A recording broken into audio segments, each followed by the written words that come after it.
बाबा सुन्ना फाउंडेशन मुलबा की पेशकश। भाईजान, शक के दिन का रोजा रखने का क्या हुक्म है?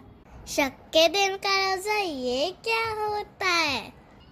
29 शाबान की रात में अगर बादल या धुआं या किसी वजह से चांद नज़र आने में मुश्किल हो तो उसके अगले दिन को शक का दिन कहते हैं। ओ, फिर उस दिन रोजा रखना चाहिए ना भाईजान? क्यों रखना चाहिए?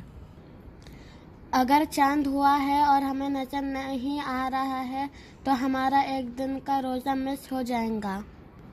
ये अकल कहती है। और नकल क्या कहती है?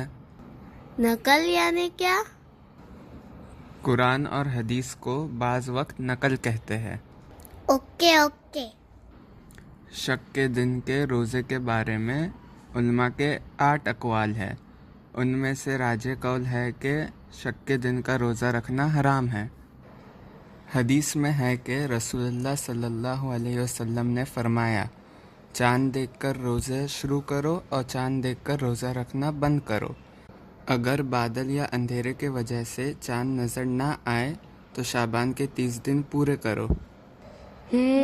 समझ में आ गया। जज़ाकल्लाह खैर भाईजान।